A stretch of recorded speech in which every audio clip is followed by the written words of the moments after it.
we're talking about fostering resilience, we're talking about building capacity in our kids to rise above difficult circumstances while moving forward with optimism and confidence. This afternoon we have Dr. Cheryl Chase, PhD, who has devoted her career to helping children reach their fullest potential. She'll be talking to us about recognizing the emotional challenges associated with learning disabilities, fostering resilience, and a growth mindset. Dr. Chase is a licensed clinical psychologist who serves several roles. First, she is the president of Chasing Your Potential, LLC, an online educational portal which contains easy-to-understand resources for those who serve children with special educational needs. Dr. Chase works in private practice in Independence, Ohio, where she specializes in the diagnostic and neuropsychological assessment of various conditions impacting children, adolescents, and young adults, including ADHD, pervasive developmental disorders, learning disorders, and emotional concerns.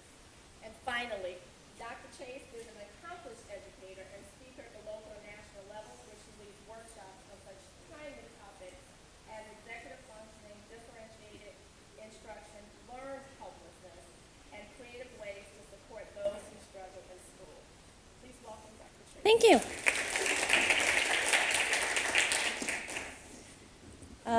First of all, thank you all for being here, and we're very blessed with our branch of the IDA. I've been fortunate enough to attend the symposium as a speaker for many of the branches around the country, from California to Pittsburgh and lots of places in between. And I'm always just so pleased and so impressed with the symposium that our branch puts on. And the speakers that are here are speakers that I will see at IDA National. And so it's really great to be able to have a branch that will go out and get those speakers and bring them here to Cleveland. So today my topic is recognizing the emotional challenges associated with learning disabilities and then fostering resilience and something called a growth mindset. That's me. That's my contact info. At the very end, I have an email and things like that for you. I am in Independence, and that's where I've lived my whole life, other than a couple years for grad school. So I'm a Clevelander through and through. And yes, it hurt. You know what I'm talking about. As a disclosure, I do have, I make a living working with and serving children and families with learning disorders and ADHD. I'm here today, though, not as a paid speaker, but as a volunteer speaker to share the message. And the message begins with this. All too often, I see children who look like this young man. Books open, tears falling, sometimes in my own home. Hand on forehead, frown on face, lack of confidence, and the academic educational process is nothing other than painful. And I hear, and for me as a student, that this was possible, and I enjoyed school, I enjoyed learning, I enjoyed the challenges, and I enjoyed the book part of it all. But not all the kids that we see and work with are going to be these joyful students. And so the question becomes, how do we get the students on top to look more like the students on the bottom? And that begins with the fundamental question of, well, how did they get this way in the first place? What leads up to this, right? School is not going to be easy for everyone. And yet, when I go to IDA National, or when I go and read books or click on different television shows, there are students who are now adults who will say that their academic life was very difficult, and yet they thrived, and they continue to thrive. And the hard work that they learned, and the resilience they learned, and the work ethic that they learned, and well, that's great, but those are not the kind of kids who are coming to see a psychologist. These are the kind of kids who are coming to see a psychologist. And so it begins with, what are the factors that lead up to a child looking like this? And to do that, we actually have to start with a discussion of something that happened with dogs. And as adorable as these two are, these are not the kind of dogs that the research helps us understand kids with learning differences. These are the kind of dogs that help us understand children with learning differences. And the story goes back to a researcher whose last name is Seligman, S-E-L-I-G-M-A-N, Marty Seligman. And he did a series of studies in the mid to late 60s. And in those studies, there were 3 groups of dogs. Group 1 just kind of sat there and were dogs. Group 2 were wired up and delivered shocks, and they could make those shocks stop when they hit a lever. So they were shocked, but they could stop the shock by hitting this lever, and they learned that pretty quickly. Group 3 was what we call a yoked pair, a yoke, like, when you yoke animals on a farm. And group 3 were dogs that were shocked every time group 2 was shocked, but they had no control over stopping the shock. The shock stopped when group 2 dogs stopped the shock. So they would get the same shock at the same intensity, the same duration, the same frequency, but had no control over stopping it. Then they put those dogs in a box like this called a shuttle box. On one side, there was a shock being delivered, and on the other side, there was no shock. And all the dog had to do was hop over a very low wall and get out of the shock situation. Dogs in group 1 hopped right over pretty quickly. They were like, oh, this is not fun. I don't like the shock. I'm going to go over there where I don't get shocked. Dogs in group number 2, who had been shocked but knew that they had control over stopping it, hopped over, went in the no shock zone, and were very happy. The dogs in group 3 overwhelmingly curled up in a ball and stayed right on the shock side and took it. And that was the beginning of the research on this idea of learned helplessness. The notion is, if I can't control when bad things happen to me and making those bad things stop, I'm going to stop trying to make those bad things happen to me. And so he went on to do another series of studies and then apply this theory over to humans, again with the notion of, if bad things are happening to me and I have no control over stopping those bad things, I'm going to stop trying. And that is where this notion of learned helplessness developed. And a really wonderful, very highly technical resource of Wikipedia tells us that learned helplessness is a behavior typical of an organism, either a human or an animal, that has endured painful, repeated, or otherwise aversive stimuli, which it was unable to escape or avoid. After that experience, the organism often fails to learn to escape or avoid in new situations where you can escape or avoid. Okay, so we've got Seligman's research with dogs. We've got Seligman's research as trying to be applied to humans, but can it be? There's a big difference, believe it or not, even though their expressions look the same, and even though they're both forlorn and down and frustrated. One of the big differences between the dogs, or the animal research, and the human research is thought, right? This probably isn't going to happen. Rover's not sitting there contemplating all of the reasons that he's being shocked, and maybe he's a bad boy, maybe he's not a good boy after all. However, us humans do have thought. And so any theory that's going to take this notion of learned helplessness and apply it to humans has to take into account the fact that there is thought in between shock and failure and next experience of shock. If the thoughts, if the self-talk, if the self-directed speech is things like, I can't do this, why bother, I'm not smart enough, what's the use, I'll just fail anyway, nothing works for me, that negative self-talk increases the likelihood that there will be academic and social and interpersonal failures in this person's future. And so what we find is it's not just having a failure experience, okay? We have to have experiences that we don't succeed at. That's part of how we grow. That's a really important piece of being a human being. But it's the self-talk that follows the failure experience that really indicates whether this is going to be a growing experience or a stagnation or declining experience. So Seligman's research then turned to this whole notion of what is called explanatory style. Explanatory style, which is a fancy way of saying how you explain why things happen. How do you explain why things happen? And you've probably heard optimism and pessimism. Well, this is a large piece of what Seligman has put out there. So much of that idea, I'm an optimist, I'm a pessimist, glass is half empty, glass is half full, came out of Seligman's research. And so this looks a little bit overwhelming. Don't let it overwhelm you. We're going to just not even look at this column here. I want you to look at this box here and this box here. So in this box here, someone with an optimistic explanatory style will face a bad event and say, okay, that bad event is temporary. It's temporary.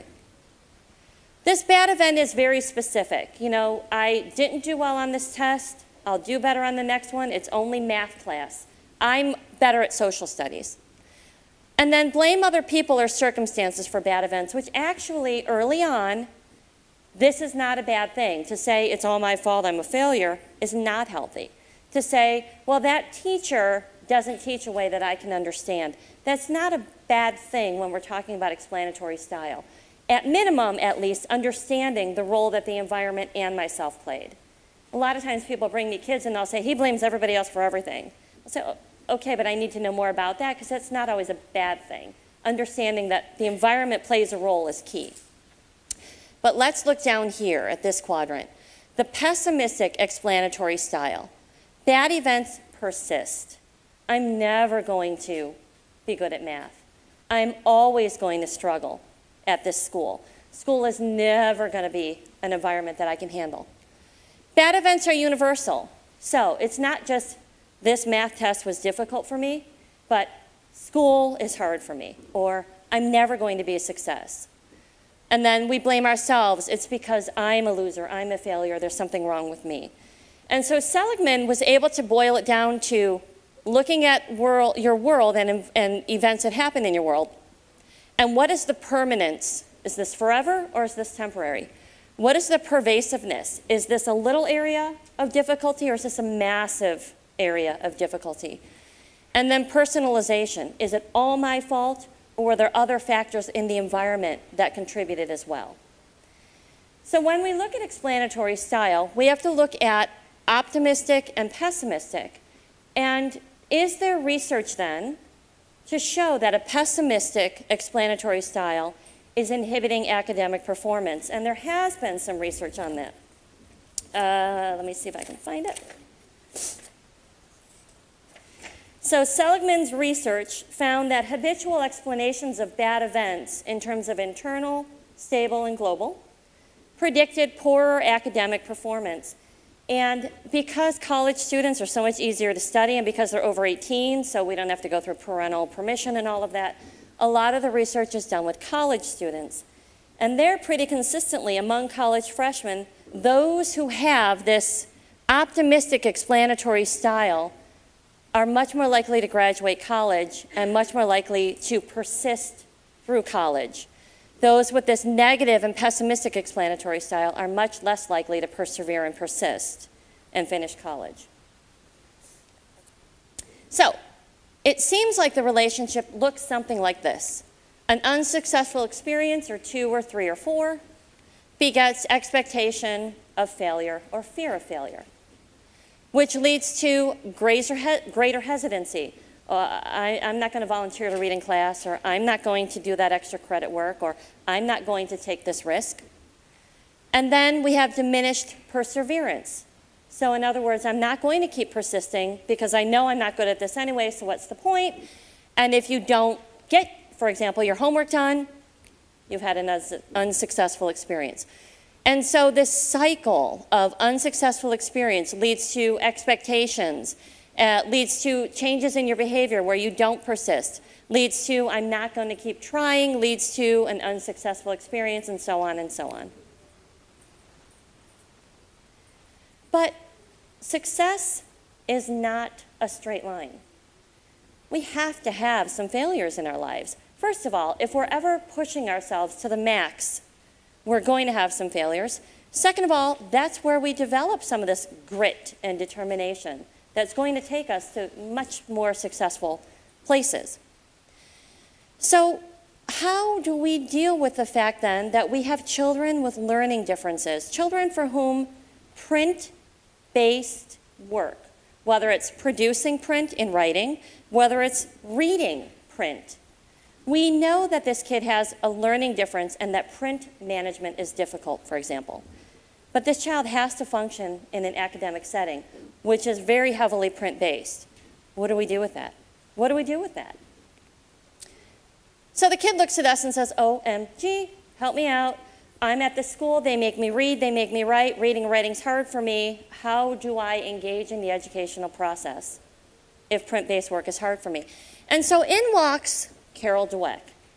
And Carol Dweck's research and her model really fit into this, so what do we do about it? Seligman has gone on to do amazing work, especially with adults, on learned optimism and on theories about being more healthy rather than being less pathological. But Dweck's work really picks up in the academic setting with children. And what she has found is this notion of mindset. And the mindset is a big determiner of whether or not a child is going to be successful in an academic setting or not. So what's a mindset? A mindset is your belief about yourself, and your belief about other people, and your belief about how people interact with their world. Mindsets affect us as educators, as parents, as grandparents, as SLPs, as whatever role you're here for, as well as our students. So this is something that applies to the grown-ups in the kid's life as well as the kid. What is your mindset, and what are the mindsets of your students? And I want you to think of both participants, and I tell people, I want you to think about your mindset. I want you to think about the parents' mindset, both parents, because they're often different. Think about other educators in this child's life. Think about tutors. Think about grandparents. Think about the grown-ups that are surrounding this child, and think about their mindset as well. So Carol Dweck describes two types of mindsets. There's fixed, which involves things like, if I have to work really hard at something, that means I'm bad at it. Think about that. This belief that putting forth effort means I'm bad at it. And if I don't have to work really hard, it means I'm good at it. If I don't have to work hard, I'm good at it, but if I have to work hard, I'm just bad at it. It's sort of a black and white. I'm good at something or I'm bad at something. How do I know that? Well, if I have to work hard, I'm bad at it. If I don't have to work hard, I'm good at it. Okay. Because of that belief, then when I'm struggling with something, let's say math, if I'm struggling with it, I should hide that. I should keep that private. Because if I share the fact that I'm struggling with something, that means I'm disclosing to my teacher and the rest of the kids in the classroom that I'm not good at this. And being not good at something isn't an option. And if any of you listen to country like I do, I have some country references in here. If it don't come easy, you better let it go. It's a good song. So that's the notion there. If it doesn't come easy, I don't do it. If it comes easy, I do more of it. Well, I don't know about you guys, but that definitely doesn't work in the gym, right? My stomach doesn't go away because I'm really good at squats. My stomach goes away because I do leg lifts, and I do, which I don't do, but so. It's the same thing, you know, it's not going to get better by ignoring it. However, the belief with a fixed mindset is if I have to work hard, I'm not good at it, and if I'm not good at it, I need to keep that to myself. Contrast that to a growth mindset.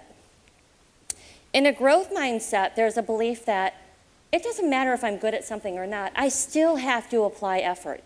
I have to work hard even if I have a natural ability at something. That somebody like Einstein didn't just show up one day and was able to do advanced math. He had to work to be able to get to that level. And the belief that we can actually develop our abilities. It's not a sort of a bifurcated world, good at it, not, do it, don't do it. That in fact, there are things I might not be good at right now, but I could be good at them if I put forth the effort. And so challenges are seen as an opportunity to grow. It's sort of like, ooh, give me that next hard problem. Don't we want that? Wouldn't we love to see that from the kids that we're serving? That they see the challenges we place in front of them as an opportunity to grow, and they relish them. And so the belief, another country reference here, is that you're a hard-working man. So you work hard in order to be able to be successful. that you don't just pursue the things you don't have to work hard at and are therefore that's where you're successful at. That's not the way it works. So Carol Dweck's got some really great graphics, and I have a website I'll show you guys in a minute, but it's also in the handout. So look at the two mindsets. A fixed mindset believes that intellect is a static thing. It's like you show up on the planet with it, it's set in stone, here it is, it ain't gonna change, deal with it, okay? So that's a fixed mindset. It leads to a desire to look smart, right? Because if you look smart, then you are smart, and you're either smart or you're not, and there's no changing that. So challenges, we avoid them. Obstacles, we give up as soon as we see them. Effort, we see effort as fruitless, or even worse.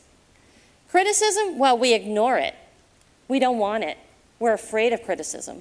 Success of others, well, we feel threatened if they're successful, because it means that they're better than us and that I'm not good at things.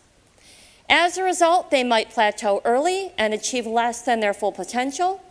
All of this confirms what we call a deterministic view of the world. So again, it is the way it is, I am the way I am, I'm not good at this, I'm good at that, so I'm not going to do this, and I'm only going to do that, and I'm not going to put forth effort. Whereas a growth mindset looks at even intellect as something that we can develop, something that can be molded and shaped and increased. We embrace challenges if we have a growth mindset. We persist in the face of obstacles and setbacks. We see effort as a path to mastery, that I have to work hard in order to master something, regardless of whether I am kind of good at it or I'm pretty lousy at it naturally. We learn from criticism. I want that feedback. I want to understand how to improve. And we find lessons and inspiration in the success of others. What worked for you? How did you persist? How did you work around that obstacle? And as a result, they actually reach even higher levels of achievement than we would have expected otherwise. And we see that this gives them a sense of free will. Like, I can actually determine and dictate and navigate my future instead of, well, I'm just showing up and walking the path somebody else set me on. So here's another way that Carol Dweck and others, like this will be a graphic you'll see in some classrooms if they've gone through Dweck's training. I can learn anything I want to. When I'm frustrated, I persevere. I want to challenge myself. When I fail, I learn. Tell me I try hard. Please tell me I try hard. If you succeed, I'm inspired by that, and my effort and attitude determine everything, versus a fixed. I'm either good at it or I'm not. When I'm frustrated, I give up. I don't like to be challenged. When I fail, I'm not good at it. Please tell me I'm smart. I'm smart, because you either are or you aren't. If you succeed, I feel threatened, and my abilities determine everything. So how does this buttress into Seligman's work? Well, Dweck has done her share of research, and what she finds is that kids who come in with this learned helplessness, with this belief that whether I succeed or not is irrespective of my effort. Bad things are going to happen to me, it's out of my control. Doesn't matter if I try to avoid them or not, doesn't matter if I take steps to avoid it or not, I'm going to be the dog that cowers and gets the shock. So children with that mindset, with those sets of beliefs, attribute failure to lack of ability. If I'm not good at reading, it's because I'm not good at reading. If I'm not good at math, it's because I'm just not good at math. I don't have that part of my brain. They employ ineffective strategies when working on problems. And so there's almost this desire to continue to show that they can't do it. Almost this need to be seen as, right? See, I'm not good at math. See, I'm not good at reading. See? So proving themselves right over and over. They report feeling negatively while working. So putting forth the effort while you're working is painful. It hurts. I don't like this. Do you ever do something difficult and you were relishing in the moment? You enjoyed it. It was fun. It was just the right sweet spot level of challenge for you. But when we're working hard on things we don't like, that we don't want to be doing, that are miserable and that, not something that we enjoy, it's painful and effortful. They expect to do poorly. Again, what's the point of persisting? I'm only going to do poorly anyway. They ruminate about irrelevant matters. This one really is it really hit home for me when I read this. Because it talks about, I think about the kids that I work with, either my own children at home or kids that I work with in my practice. And they get so locked into, this pencil is the wrong kind of pencil. My teacher's not going to let me do it in that font. This has to be this way. There are so many irrelevant factors that get in the way of them just plowing through and getting the work done. And it's all just amazing avoidance.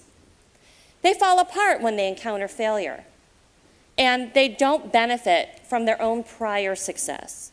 And so if they had a good experience in the past, they seem to just ignore that. And they only look at the negatives. So Dweck's research has found that this learned helplessness does map onto the fixed mindset. Okay, so what do we do now, right? So maybe we are starting to understand that children with learning differences are going to face challenges, maybe more so than their peers. Children with learning differences are going to have failure experiences, and they're going to struggle.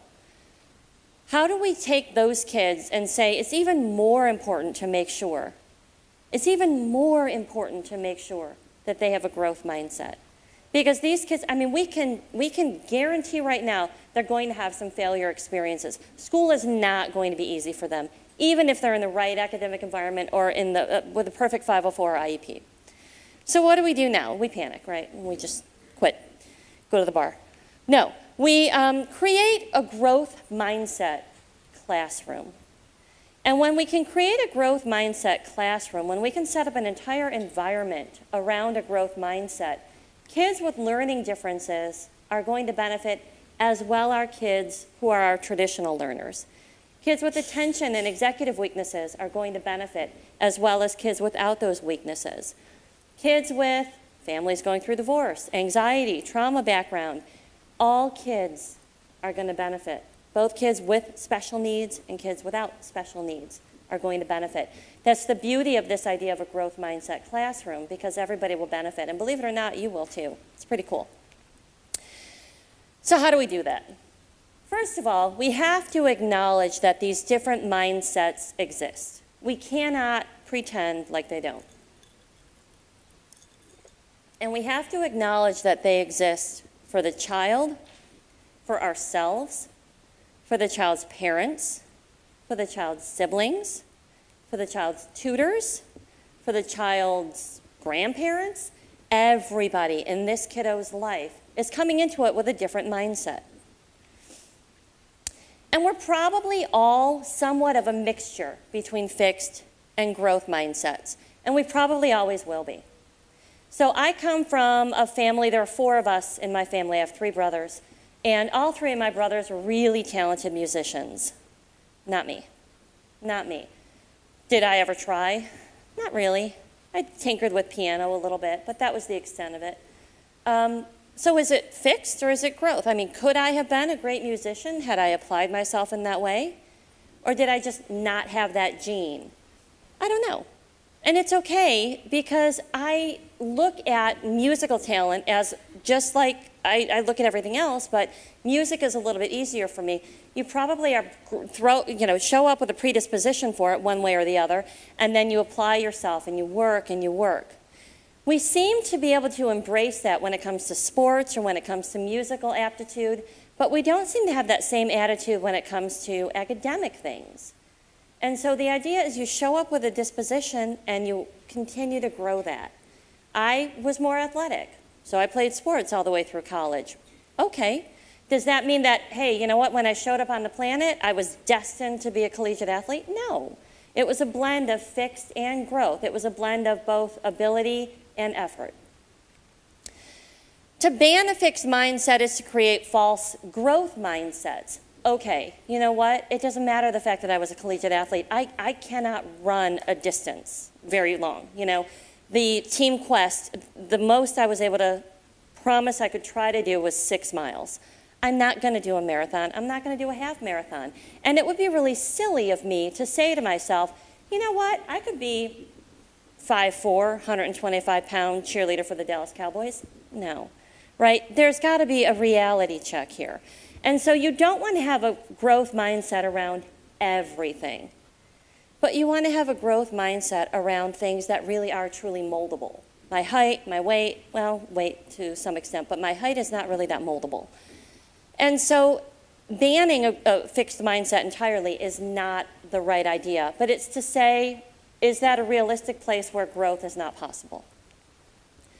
Be aware of where you have a fixed mindset and where you grow, and then challenge your own areas of a fixed nature.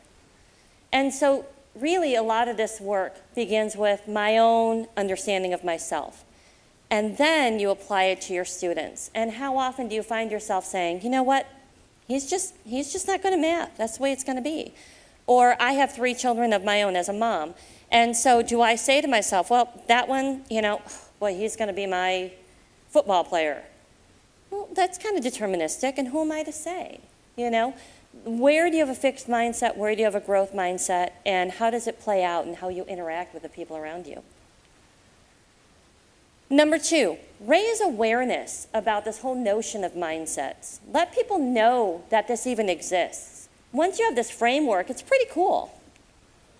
In your family, your classrooms, your schools, among your parents, when you're having parent-teacher conferences. And I know we do some of this, but I'm talking about really believing it. Like, these are the areas that we need to see more progress, or these are the areas that we're hoping to develop more. These are the areas where the progress has been really good and we're going to move on with a greater challenge. For example, new research is showing intellect, for example, is much more moldable than we thought. Many brain functions that we thought were fixed, we're seeing now more like a muscle, that they can be strengthened with effort and hard work. So something like working memory, for example. It used to be the belief you got it or you don't, but now we're starting to see that there are some training programs. There are some sort of mental calisthenics that can be done to start to expand that capacity. And then DWEC has what's called a brainology program. And I give you this link, and I'm just going to click on it real quickly because everything on this first page I'll show you is free of charge. And so she's got different tools. She's got this, you can grow your intelligence, growth mindset framing tool, growth mindset feedback tool. So in talking with and working with people in your classrooms or in your environments, these are some tools you can print off and use. Welcome back letter for students, introducing yourself to the class and introducing yourself to the parents and introducing this notion of having a growth mindset, that there's a lot of things that we know kids can improve upon. And then some professional development articles. And this information is free, but then there's also more, if you wanted to, that you could look at and be involved with and even train under.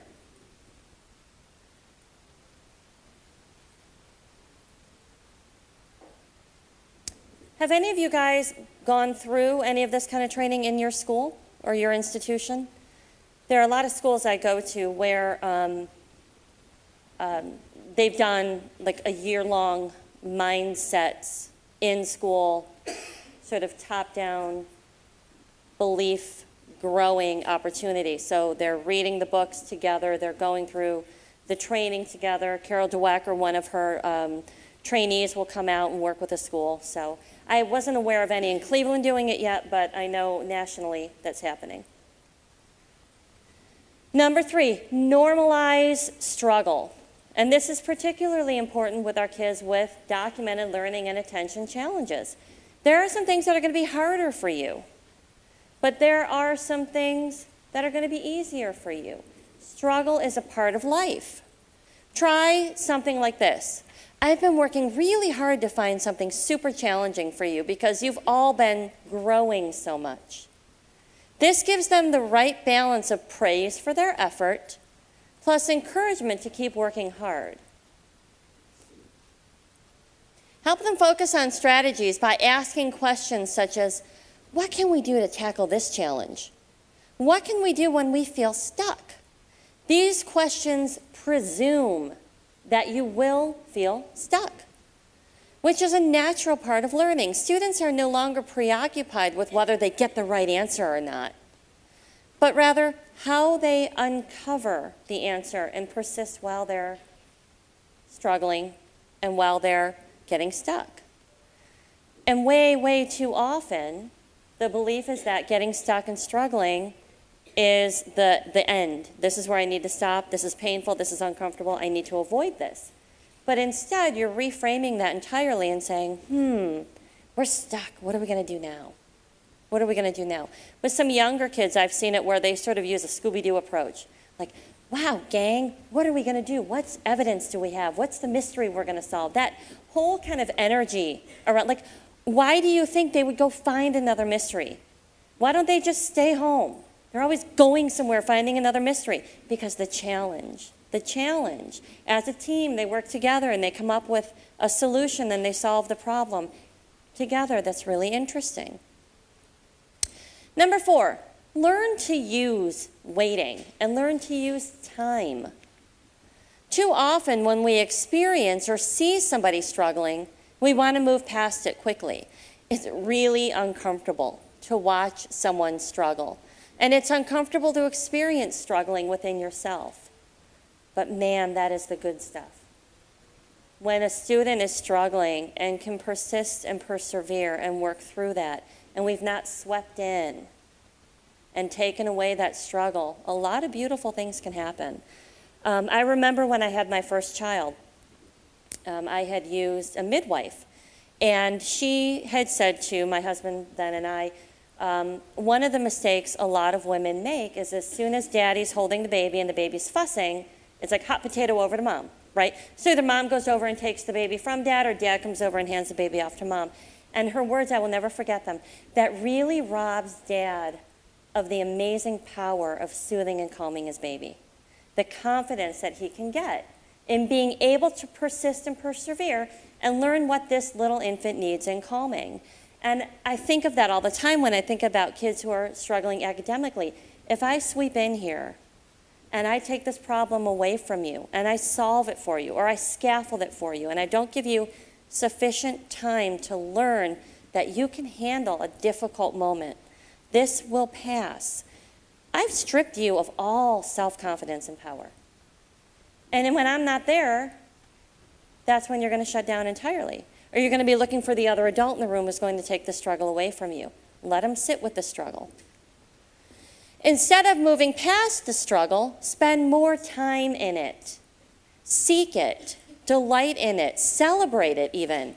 As teachers, and I mean as anybody who's working with a child to somehow influence their lives, we shouldn't be looking for those moments where we get to see our child in the sweet spot. We want to look for when they're about to get there. Help them recognize the struggle. Seize it as a learning opportunity. Don't steal it from them. Just as they're about to reach the top of the pinnacle, don't sweep in there and solve it for them. Let them have it. Let them get there themselves. I love that notion of spotting them, just like you would do in a gym, or if someone's using weights and you're there, and you can help if they get in trouble where they may actually get hurt, but you're not bearing the weight. We do kids a disservice when we step in so soon so that they never experience making a mistake. In fact, children learn more when we allow them to make mistakes. It's all in how we teach them to handle those mistakes. And that's a quote from 8 Ways to Help Your Student Build Resiliency. Number 5, set a culture in the classroom that values taking risks. Set a culture in the classroom that values taking risks. I like that one. You just need to believe in yourself, says the therapist. Trust. This boils down to trust. And trust is an elusive thing. And I just want to call your attention to a little story. I had the experience a few years ago of being involved in a situation where a student was really struggling in a 3rd grade classroom. And the student was under his desk. He was crying. School had called me, and I was involved in the situation.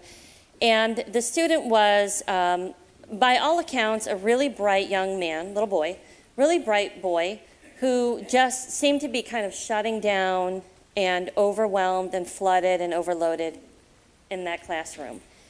And talked to the parents, and the parents said, definitely having a hard time getting him to school in the mornings, really wants to just avoid it. Stomach aches, headaches, strep a lot, ear infections, just a lot of avoidant behaviors. And I was in that school for another reason, and I happened to overhear that classroom. And this is what was happening in that classroom. So the teacher was up front, the students were all seated, and it was a great school and a great, very, very good teacher, but didn't realize what she was creating in the classroom. So I hear this. Whose snow pants are those in the back?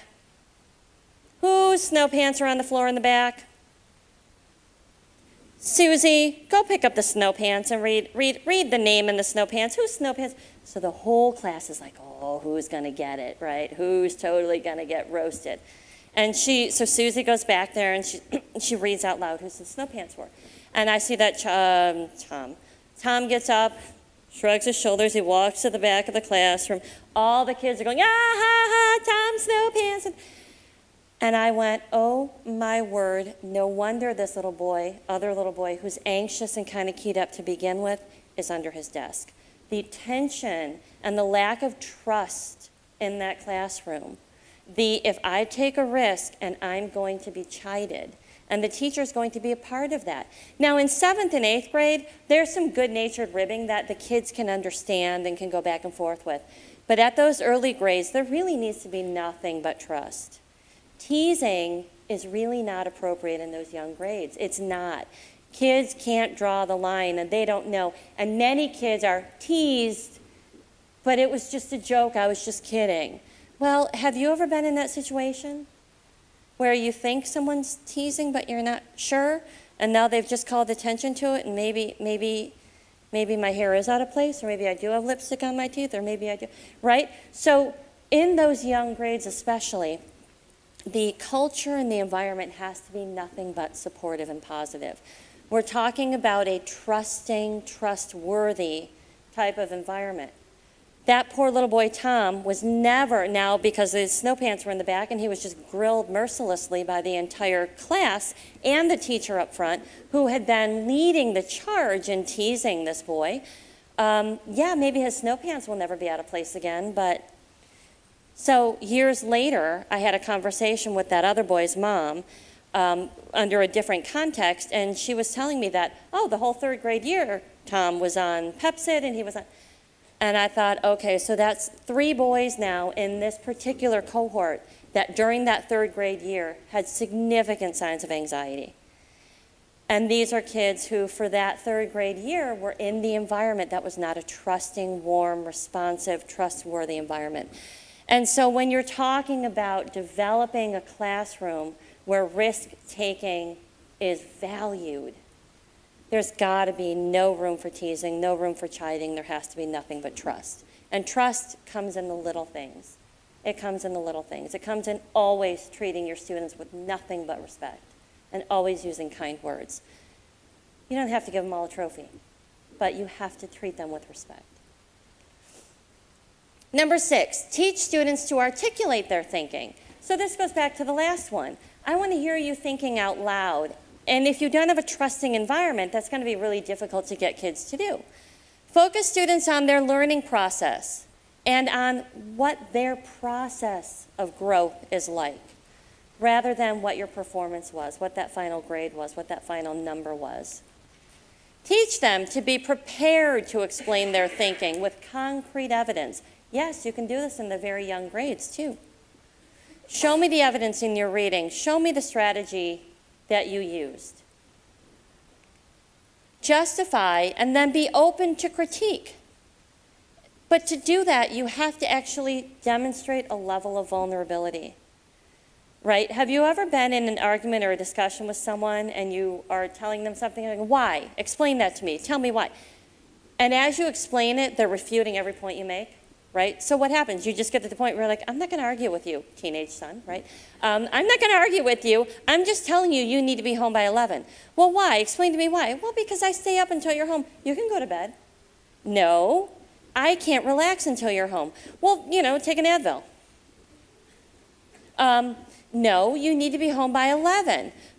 Well, tell me why. Because I said so. You're going back and you're like, oh, my word. But to be able to lay out your thinking and explain why it is that you need something to be the way it is, or why you drew the conclusion the way you did, you're opening yourself up to criticism. You're opening yourself up to critique. That's not a bad thing in a trusting, warm environment. That's a very scary thing to do in a chiding, teasing, negative environment. And so justify and then be able to receive critique require a level of vulnerability that can only be developed within a growth mindset. And so again, within the context of trust, we have a growth mindset. So this is a trusting, welcoming environment, and we believe that you can do hard things, but it just takes time and takes effort, and what you're good at today may not be what you're good at tomorrow, and we're going to keep growing and we're going to keep working. And when we cultivate a classroom that justifies and critiques, we're cultivating a class of students who are curious, who are engaged, and who are eager to learn from that feedback.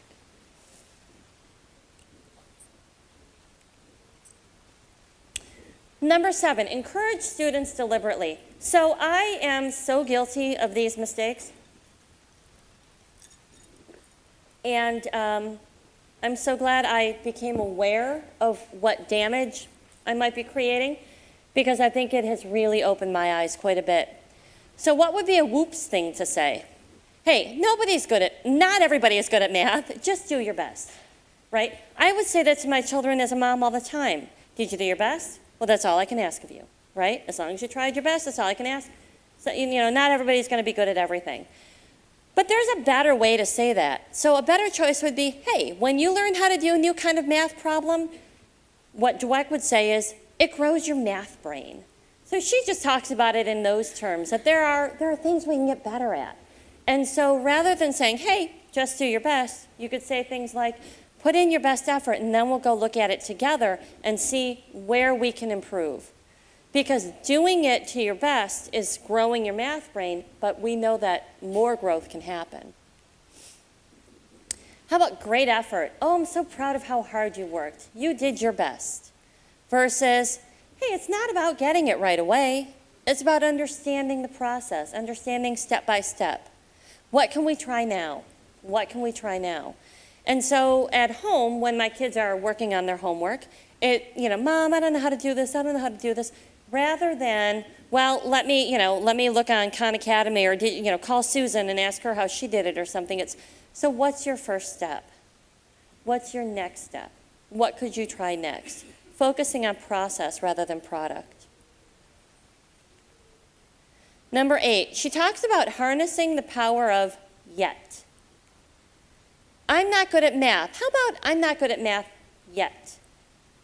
She says whenever a student says, I'm not good at blah, blah, blah, throw the word yet at the end of it and leave it at that.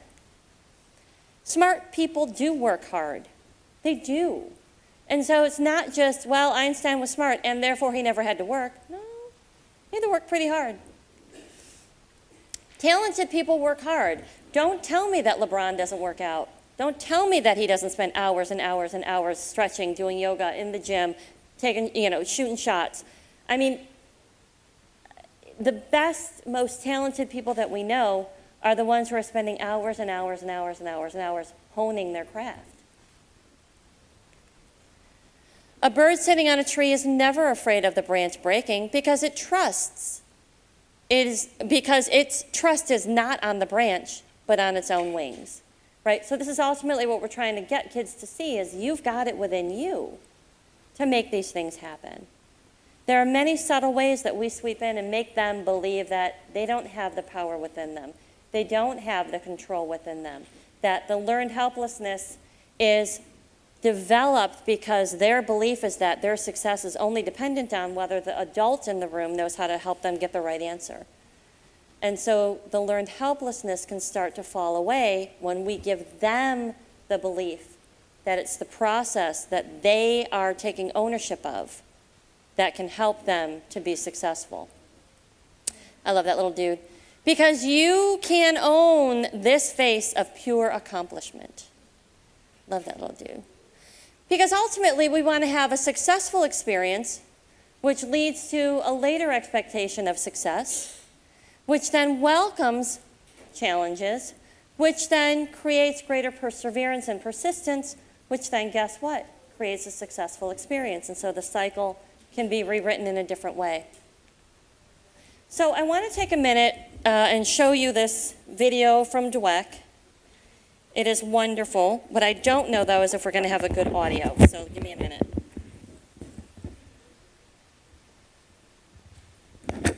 Megaphones, or clowns with sandwich boards, are no way to get your message to the world. Cognitive specializes in taking complicated...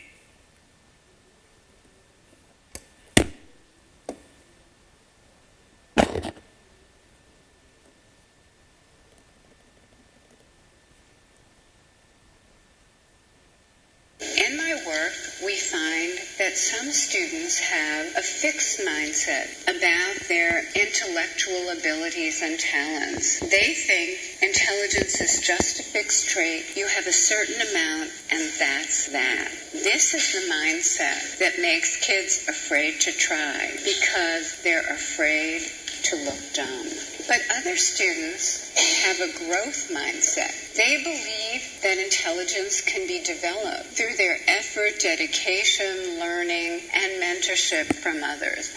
They don't think everyone's the same or that anyone can be Einstein, but they understand that even Einstein wasn't the guy he became before he put in years and years of dedicated labor. I'm going to organize this by telling you about a study we did with hundreds of students making the transition to 7th grade. They're about 13 years old. It's an extremely difficult transition. The work gets substantially harder. The grading gets more stringent. The environment becomes less personal. And that's a crucial time. It's a time when many students turn off to school. So as they entered, we measured their mindsets. That is, we saw whether they believed intelligence was fixed or could be developed. We monitored their grades in math over the next 2 years. We also measured a lot about their attitudes toward learning. They had entered 7th grade with just about identical achievement test scores, but by the end of the first term, their grades jumped apart and continued to diverge over the next 2 years. The only thing that differed were their mindsets. Now, let's see why and how this happened. The first thing we found was that they had completely different goals in school. The number one goal for kids in a fixed mindset is look smart at all times and at all costs. So their whole lives are oriented toward avoiding tasks that might show a deficiency. But in a growth mindset, where they believe intelligence can be developed, their cardinal rule is learn at all times and at all costs. That brings us to the second mindset rule. In a fixed mindset, effort is a bad thing. They believe if you have ability, you shouldn't need effort. And if you need a lot of effort, it's a sign that you don't have ability.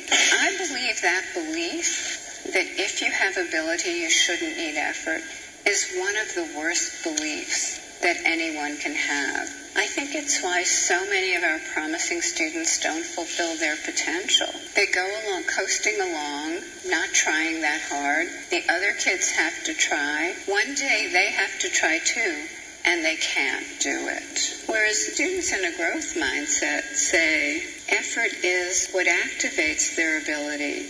And rule number 3, in a fixed mindset, a setback or deficiency measures you and reveals your limitations. So what we find is that those students in a fixed mindset try to hide their mistakes or run from their mistakes, conceal their deficiencies. But those in a growth mindset think mistakes, setbacks, natural part of learning. It's what happens when you take on challenges. So a fixed mindset gives no way for students to handle difficulty.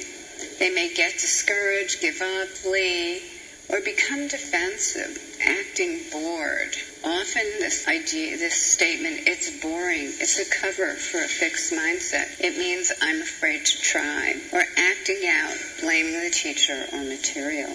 How are these mindsets transmitted?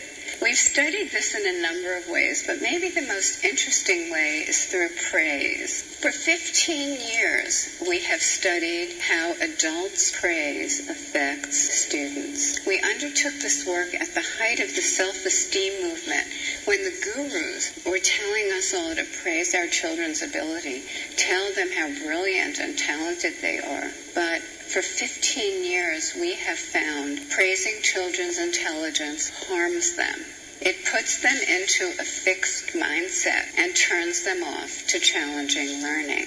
Let me tell you about a series of studies we did with 10 and 11-year-olds. We brought them to a room in their school. We gave them 10 problems from this nonverbal IQ test initially. They did pretty well because they were matched to their age level, and each child received one form of praise. A third of them got intelligence praise. Wow, that's a really good score. You must be smart at this. Or process praise.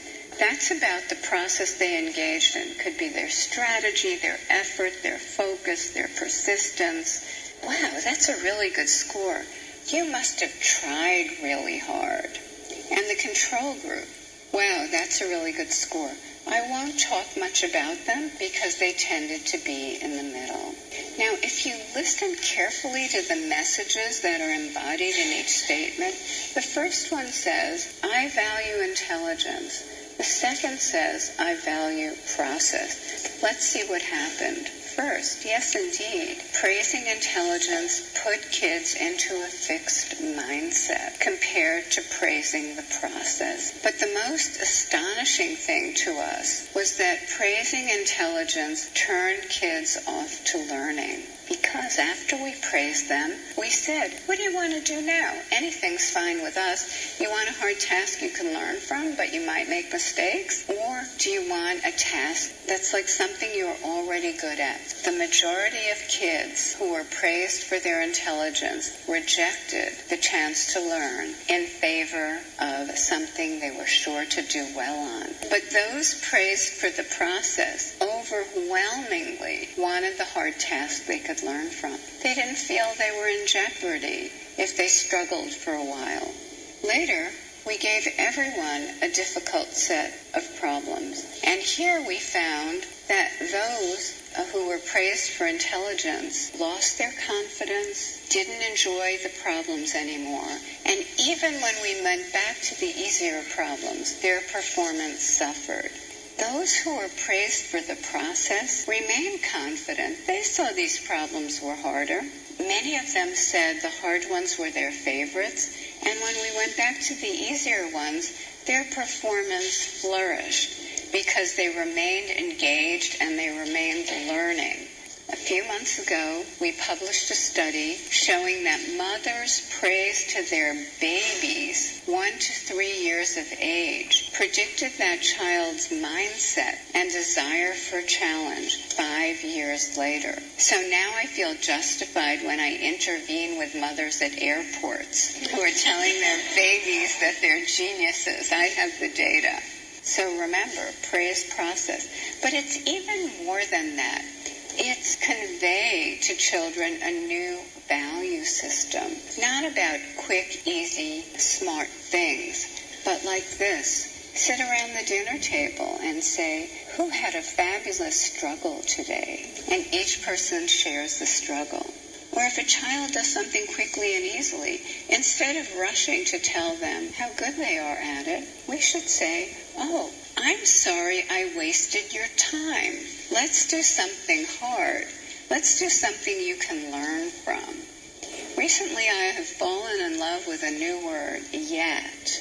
I heard of a high school in Chicago where when they didn't master a unit, instead of a failing grade, they got the grade not yet. And I thought, isn't that great? Because not yet means, hey, you're on that learning curve, you're somewhere.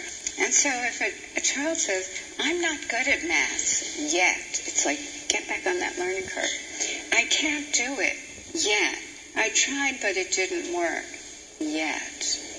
The more research shows us that human abilities are capable of growth, the more it becomes a basic human right for students to experience that growth, to live in environments in which all students can fulfill their potential. All right, so you have that link. If it's something you want to go back to or you want to share or you want to embed in an email, it's just something from on YouTube. But Carol Dweck has a lot of material out there that is relevant. All right, so I'll read this in a second. Let me tie it all home. So kids with learning and attention challenges are going to face difficult situations.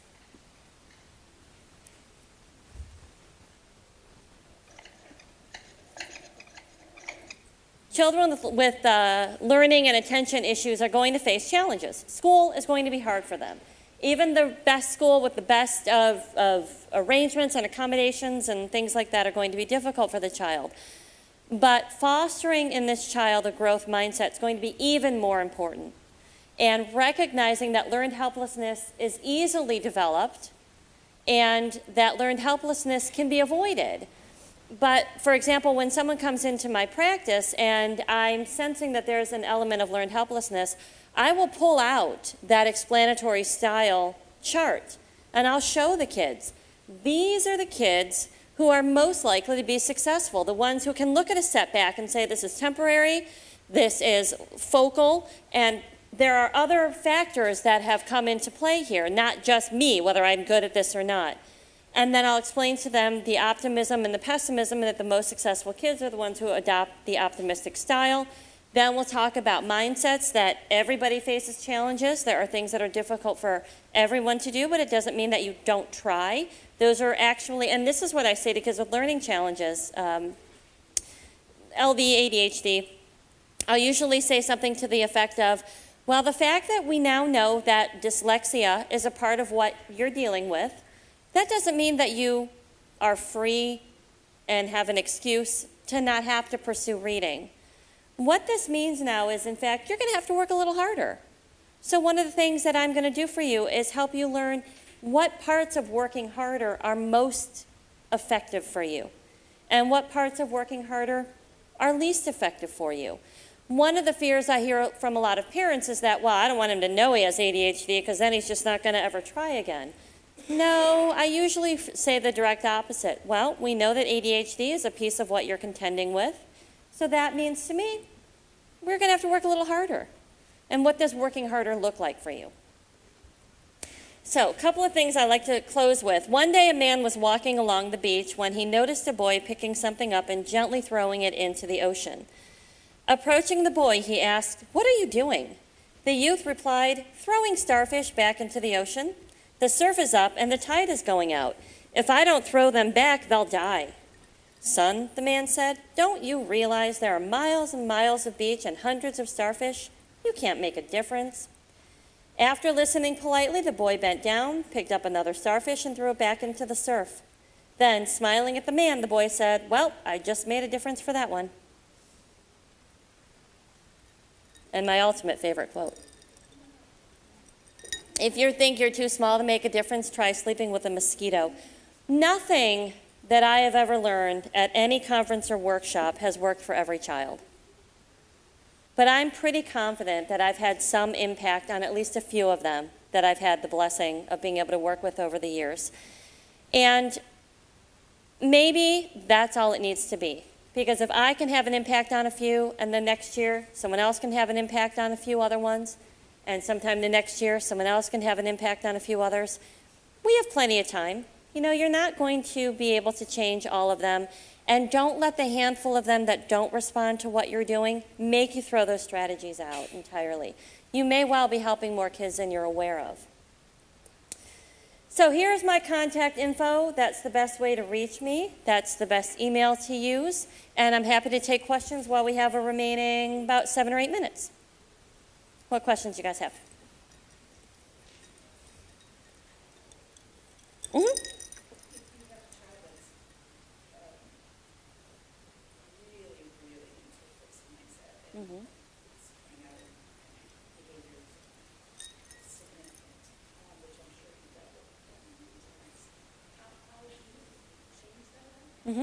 So the question is, if you have a child who's completely sort of cemented into a fixed mindset, what do you do? I have a lot of different tools that I will use. Now, I see kids usually sort of a one-on-one in a therapeutic setting. But how old, roughly? Sixth grade, great. So I often will find something like batting averages, and we start to have a discussion about professional athletics and batting averages. And what do you think is a good batting average? I'm a sucker for baseball, but it could easily be what's a good free throw percentage, what's a good shots on goal percentage, whatever their sport is. And I'll start talking about the fact that a lot of times I'll try to go backwards and I'll try to, so I had one young lady and I had her do some research. She wanted to be a musician. And I had her look up Whitney Houston and Taylor Swift and tell me a little bit about how they got to where they are. And so I just found, I've done it before, I find their interest and I work with them to work around that interest and say, what are some people that have been successful in that area of your interest and how did they get there? If you don't have that opportunity to sort of grow a topic with them over time, sometimes things like, hey, did you know there's two mindsets? Did you know there's two ways of looking at things? You can have a growth or you can have fixed. And sort of having a little 4-minute, 5-minute didactic session with them, and you can tell them now the people who have the growth mindset tend to be more successful. Would you like to be successful someday? Okay, well then, how can I help you have a growth mindset? Would it be okay with you if I said, ooh, that sounds like a fixed mindset? When you have a fixed, so sometimes I just get them to buy in, and then I've sort of had them give me permission to call them out on it, the balance of our work together. And then I'll say, ooh, that sounds really fixed. I don't know, it just sounds really fixed to me. Or I'll tell them, we can do either meta self-disclosure or legit self-disclosure where you say, yeah, the other day, I was on the treadmill and I thought, yeah, I'm not a runner. I don't run. But I said, well, maybe I don't run yet. And so it turns out I was able to do 3 miles on the treadmill. Something like that to be able to begin some of that. And then if you have a larger group, if you're part of a classroom or something, then you can start a full discussion of having people tell their stories about something they didn't know they were good at and turns out they could. But it's usually a process that takes some time. Yeah. What else? Anybody have other answers to that? Other ideas of how to nudge somebody maybe out? I usually just go to statistics in sports. Like, 1 out of 3 times if you get a hit, you can make $1 million.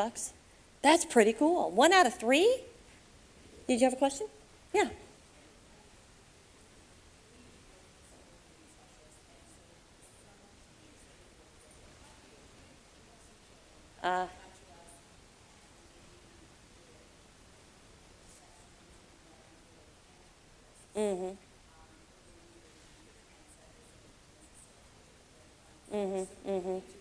Yeah.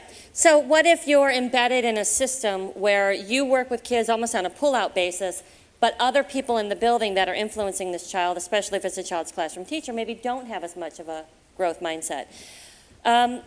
So I had a discussion with a special ed director a few years ago, and she said, one of my most difficult challenges is getting these things to actually happen in the classroom. I can make the recommendations, we have them all in the 504, the IEP, but actually seeing them happen, she said, because I am not the teacher's boss.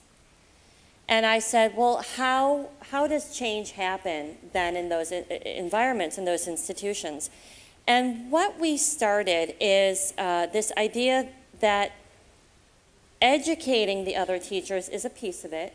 But again, you're not their boss, and you're not a know-it-all, and you're not if there's a teaming that involves these kids where we get together as a team once a month or once a quarter or whatnot, some of the private independent schools will have teams and things like that. You can introduce the notion.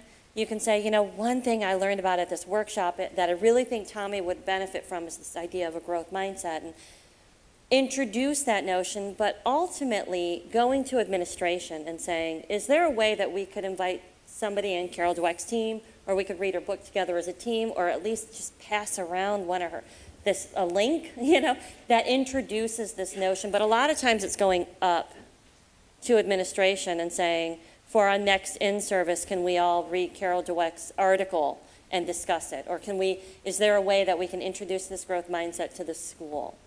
My understanding is that for one to another, lateral often doesn't go over very well. But, yeah. Sure. Right. Yep. So if you have a kid who is steeped in an environment at home that's a very fixed mindset,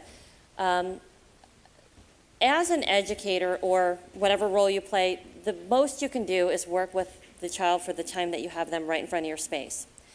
And it may be one of those things where you're saying, I'm planting a seed, and the seed might not grow for 3 or 4 years.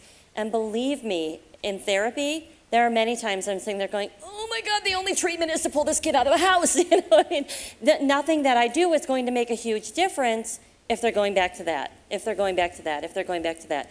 But there will be an age at which the child is able to say, I can have thoughts that are different from my parents and I'm not bad, and that's okay. And then they get old enough to realize that I have thoughts that are different than my parents and they're wrong, but that's usually, 14, 12, somewhere in there. But the reality is that